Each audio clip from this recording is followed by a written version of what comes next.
ஜனநாயகம் தழைக்கணும் அப்படின்னா எதிர்க்கட்சி வலுவானதா இருக்கணும். ஆனா இந்தியா கூட்டணி ஒரு வலுவான மாற்று கட்சியா உருவாகிய நிலையில தற்போது அந்த கூட்டணியில ஏற்பட்டிருக்கக்கூடிய விரிசல்கள் கவலை அளிப்பதா இருக்குது. மேற்கு வங்கத்துல மம்தா பானர்ஜி காங்கிரஸ் இடதுசாரிகளை எதிர்த்து போட்டியிடுறாங்க. ஆனா அவரால் பாஜகவை தனியாகவே வீழ்த்த முடிந்தது அப்படிங்கிறது கவனிக்கத்தக்க விஷயமா இருக்குது. அதே நேரத்துல காங்கிரஸ் அந்த மாநிலத்துல மம்தாவோட கூட்டணி வச்சிருந்தாங்க அப்படின்னா காங்கிரஸ் உடைய பலமும் அதிகரிச்சிருக்கும். மம்தா கட்சியும் இன்னைக்கு அதிக வாக்குகளை பெற்றிருப்பாங்க. இப்போ இந்தியா கூட்டணிக்கு தலைமை ஏற்க தயார் அப்படின்னு மம்தா பானர்ஜி சொல்லக்கூடிய சூழல்ல இத சமாஜ்வாதி கட்சி, ராஷ்டிரிய ஜனதா தளம் கட்சி இவங்கெல்லாம் அதற்கு ஆதரவு தெரிவிச்சிருக்கிறாங்க.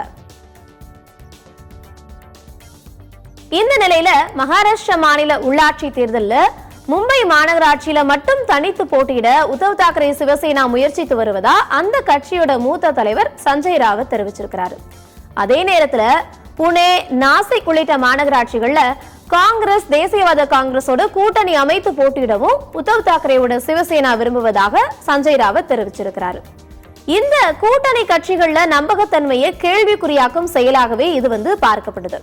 தமிழகத்துல காங்கிரஸோட கூட்டணி வைத்த இடதுசாரிகள் கேரளாவில் அந்த கட்சியை எதிர்த்து போட்டியிடுறதுனால இடதுசாரிகள் தோல்வியையே சந்திக்கிறாங்க. சிவசேனாவை பொறுத்த வரைக்கும் முதலமைச்சர் பதவி கிடைக்கல அப்படிங்கிறதுக்காகவே பாஜக கூட்டணியிலிருந்து விலகினாங்க. ஆனா பாஜகவுக்கும் சிவசேனாவுக்கும் கொள்கை அளவுல பெரிய வேறுபாடுலாம் எதுவும் கிடையாது. அதனாலதான் மகாராஷ்டிரா தேர்தலில் பாஜகவை ஆதரித்த ஏக்நாத் ஷிண்டேவின் சிவசேனா வெற்றி பெற்றுச்சு. இப்போ இந்தியா கூட்டணிக்கு தலைமை யாரு, அதனுடைய செயல் திட்டங்கள் என்ன அப்படிங்கறத முடிவு செய்ய வேண்டிய காலகட்டம் வந்துவிட்டதாகவே அரசியல் நோக்கர்கள் சொல்றாங்க. பிரியங்கா தேர்தல் களத்துல இறங்கியதுனால காங்கிரஸ் சற்று தெம்பாகவே இருக்குது அப்படிங்கறத பார்க்க முடியுது. அதானி விவகாரத்தை மட்டுமே பேசிக்கிட்டு இருக்க கூடாது. விலைவாசி, பணவீக்கம், உத்தரப்பிரதேசத்துல நடந்த சம்பல் சம்பவம் இதெல்லாம் முன்னிறுத்தணும் அப்படின்னு திரிணாமுல் காங்கிரஸ், சமாஜ்வாதி கட்சிகள் வலியுறுத்துறாங்க. இதனால செயல் திட்டம் குறித்து இந்தியா கூட்டணி கவனம் செலுத்த வேண்டிய கட்டாயம் ஏற்பட்டிருக்குது.